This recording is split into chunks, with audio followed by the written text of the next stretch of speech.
Om Swastiastu.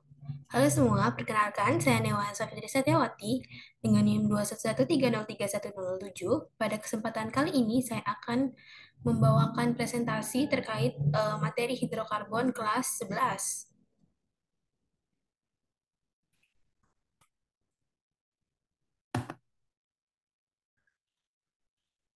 Selanjutnya, adapun materi yang akan kita bahas pada kesempatan kali ini yaitu mengenai penyusun senyawa karbon, kekhasan atom karbon, posisi atom karbon dalam rantai karbon. Selanjutnya ada penggolongan hidrokarbon yang nantinya kita akan membahas penggolongannya berdasarkan ikatan antar karbon yang terbentuk, bentuk rantai karbonnya, alkana, alkena, dan alkuna.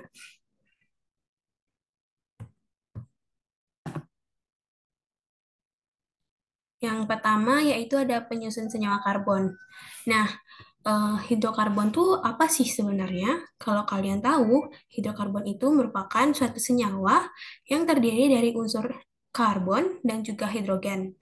Nah, di alam, senyawa karbon itu banyak kita temukan dan merupakan komponen terbesar dari makhluk hidup. Nah, contohnya, kalian tahu gas LPG itu merupakan salah satu senyawa karbon yang kita gunakan dalam kehidupan sehari-hari.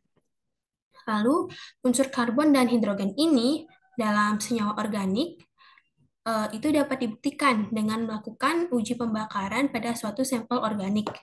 Contohnya, mungkin bisa saja sampel organiknya itu kita gunakan gula. Kita perhatikan pada gambar ini merupakan sampel organik yang ditambahkan oksidator CuO. Lalu dibakar, nanti dia akan menghasilkan gas berupa gas karbon dioksida yang mengandung karbon dan juga uap air atau H2O yang mengandung H. Nah, untuk mengidentifikasi bahwa itu terbukti gas karbon dioksida yang terbentuk itu dapat kita lakukan dengan eh, menguji atau mengalirkan gas yang terbentuk itu ke dalam larutan air kapur. Nah, dia akan terpositif mengandung karbon dioksida atau atom karbon jika gas yang dialirkan ke dalam air kapur itu eh, dapat mengeruhkan air kapur tersebut. Lalu, untuk mengidentifikasi hidrogen yang terbentuk itu dapat kita lakukan dengan menguji atau meletakkan kertas kobalt pada uap air yang terbentuk, dan nanti dia akan terpositif mengandung hidrogen jika kertas kobalt itu berubah warna darinya biru menjadi pink. Lalu selanjutnya kita akan membahas terkait kekhasan atom karbon. Nah, yang pertama, atom karbon itu dapat membentuk 4 ikatan kovalen. Nah, kalian tahu kan atom karbon itu berada di golongan 6. Sehingga kita tuliskan reaksi konfigurasinya, dia akan mendapatkan elektron valensi itu dari atom karbon 4. Nah, kemampuan atom karbon dalam membentuk rantai karbon yang panjang, atom karbon itu kan dapat membentuk rantai yang panjang. Nah, hal ini disebabkan karena atom karbon itu memiliki 4 elektron valensi yang bisa berikatan kovalen dengan atom sejenis atau atom lainnya. Jadi, atom karbon itu nanti dapat berikatan dengan sesama atom karbonnya membentuk rantai yang panjang ataupun dengan atom karbon lainnya. Nah, yang kedua itu eh, berdasarkan dari kemampuannya eh, membentuk rantai yang panjang, dia itu dapat membentuk ikatan jenuh maupun tak jenuh. Nah, ikatan jenuh ini berarti eh, rantai yang terbentuk itu yang tidak memiliki ikatan tunggal atau tidak memiliki ikatan rangkap atau dia hanya memiliki ikatan tunggal saja jika ia membentuk rantai dengan ikatan jenuh. Nah, dia juga dapat membentuk rantai dengan ikatan tak jenuh yang berarti rantai ikatan yang terbentuk itu dia mengandung ikatan rangkap baik itu rangkap 2 maupun rangkap 3. Jadi kalau kita biar tidak salah dalam mengingatnya, kita bisa misalkan jika ada satu orang yang berpacaran dengan satu orang saja, maka orang tersebut akan bosan. Jadi ia termasuk ke dalam ikatan karbon yang jenuh. Nah, kalau dia berpacaran dengan 2 orang sekaligus, seperti itu contohnya, maka dia akan masuk ke dalam ikatan karbon yang tak jenuh. Jadi dia ada dua seperti beraksi gitu ya. Jadi dia bisa bolak-balik gitu. Jadi dia nggak bakal jenuh. Lalu yang ketiga, berdasarkan dari kemampuannya tadi membentuk ikatan yang panjang, ia dapat membentuk rantai ikatan yang terbuka maupun yang tertutup. Yang terbuka di sini berarti dia membentuk rantai eh, panjang tanpa adanya ruang seperti garis lurus saja, membentuk ikatan rantai lurus, dan rantai tertutup yaitu ikatan karbon yang terbentuk berupa siklis atau melingkar seperti ini, seperti contoh ini. Lalu selanjutnya kita akan membahas mengenai posisi atom karbon yang berada dalam rantai karbon tersebut. Nah, berdasarkan dengan ikatan yang ia bentuk, posisi atom karbon ini dapat kita ketahui bahwa atom karbon C primer, yang berarti atom karbon berikatan dengan satu atom karbon lainnya. Contohnya pada struktur ini, yang merupakan atom C primer yaitu atom yang sudah diberikan tanda bulat ini. Lalu atom C sekunder itu atom karbon yang berikatan dengan dua atom karbon. Nah, contohnya pada gambar ini, atom karbon ini berikatan dengan dua atom karbon yaitu yang berada di sebelah kirinya. Lalu selanjutnya, untuk atom karbon yang tersier, yang berarti atom karbon atau C itu berikatan dengan tiga atom karbon lainnya.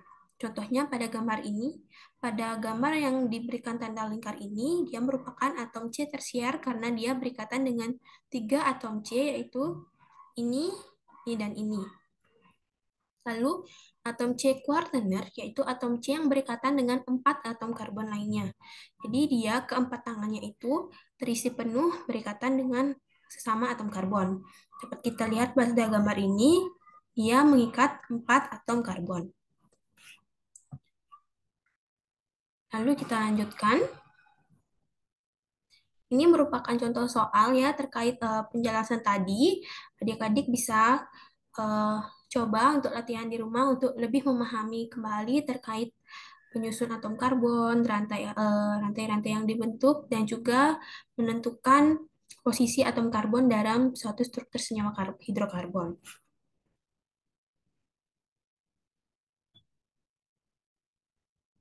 Nah, selanjutnya kita akan membahas terkait penggolongan hidrokarbon.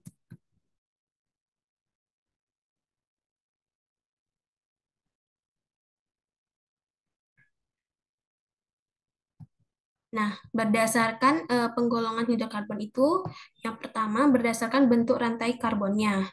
Nah, dengan kemampuannya dalam membentuk rantai karbon, ia dapat membentuk rantai karbon atau hidrokarbon alifatik, yang berarti hidrokarbon dengan bentuk rantai terbuka, hidrokarbon alisiklik, yang berarti hidrokarbon dengan rantai tertutup atau yang memiliki rantai lingkar, lalu hidrokarbon aromatik, yaitu hidrokarbon dengan rantai tertutup atau lingkar, namun di antara ikatan tersebut terdapat ikatan rangkap yang tersusun selang-seling seperti pada gambar ini.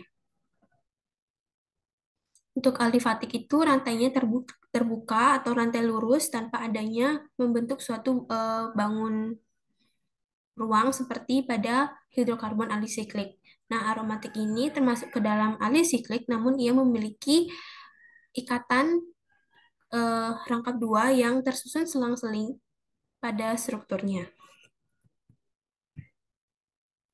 Lalu saya lanjutkan penggolongan yang kedua yaitu penggolongan hidrokarbon berdasarkan dengan ikatan antar atom karbonnya. Nah, berdasarkan dengan ikatan karbonnya, hidrokarbon itu dapat berikatan jenuh dan tak jenuh. Ia berikatan jenuh itu dikatakan ikatan jenuh jika hidrokarbon itu terbentuk dengan ikatan tunggal pada rantainya. Contohnya pada gambar ini, dia hanya berikatan tunggal, tidak ada rangkap. Lalu untuk hidrokarbon yang berikatan tak jenuh merupakan hidrokarbon dengan eh, ikatan rangkap. Contohnya pada struktur ini terdapat ikatan rangkap pada strukturnya sehingga ia disebut sebagai hidrokarbon yang berikatan tak jenuh.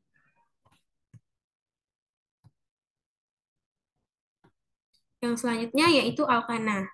Nah, di sini kita akan membahas mengenai penggolongan hidrokarbon yang selanjutnya yaitu alkana.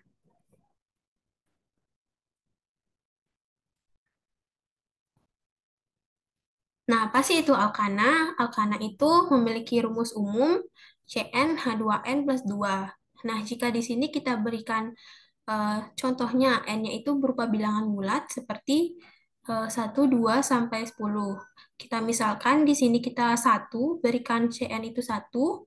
Di sini hanya kita 2 dikalikan satu berdasarkan n tadi dan ditambah 2. Sehingga rumus umum alkananya itu kita bisa dapatkan CH4, yaitu metana. Yang selanjutnya, antar suku yang satu dengan suku yang berikutnya, antara contohnya di deret alkana itu, yang antara C1 dan C2-nya itu akan memiliki selisih CH2. Lalu, nama iupak untuk senyawa alkana ini diakhiri dengan kata ana. Kemudian, ikatan pada atom karbon di alkana ini merupakan ikatan yang tunggal.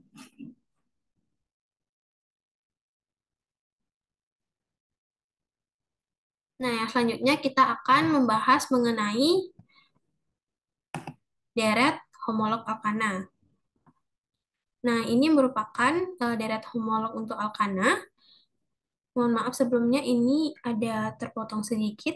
Jadi, deret homolog ini memiliki sifat kimia yang mirip, kemudian dengan rumus umum yang sama, dan perbedaan MR-nya itu antara dua suku berurutannya itu sebesar 14.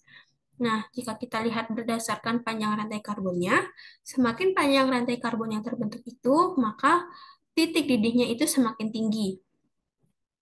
Nah, ini merupakan deret homolog untuk alkana. Jadi adik-adik bisa perhatikan di sini terkait rumus struktur, rumus molekul, dan deret alkananya. Sehingga adik-adik di sini bisa mempelajarinya lebih lanjut. Alkana dengan C1 itu disebut dengan metana, C2 itu disebut etana, C3 itu disebut propana, dan begitu juga selanjutnya.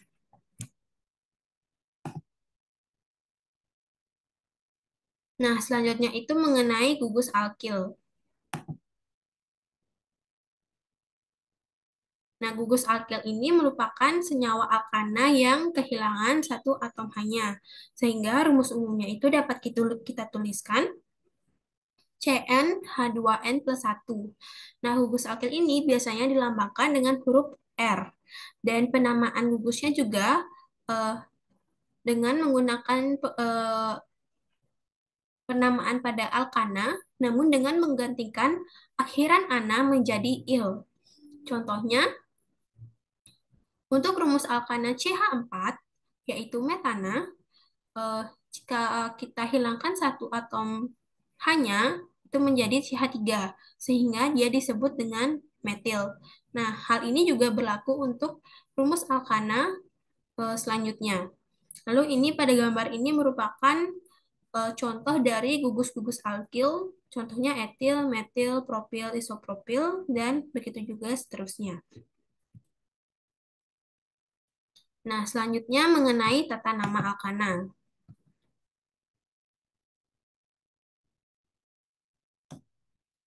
Nah, untuk senyawa alkana dengan rantai lurus di depan nama alkananya sesuai dengan jumlah atom C-nya, contohnya seperti C4H6,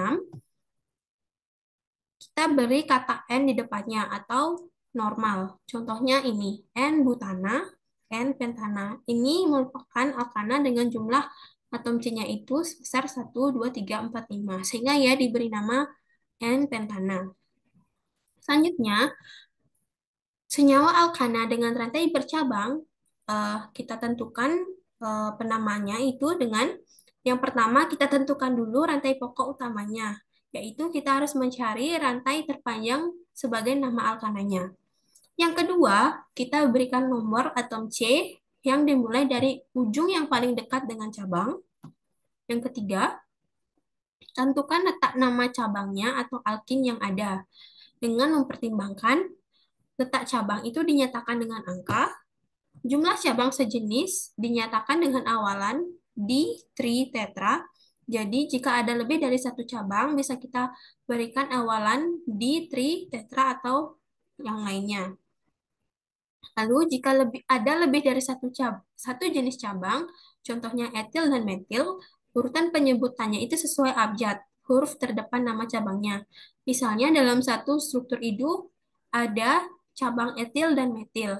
Jadi, untuk penamaannya itu dimulai dari abjad huruf terdepannya yang paling kecil. Kan etil, E lebih dulu daripada M, sehingga untuk penulisan cabangnya itu dimulai dari etil baru ke metil.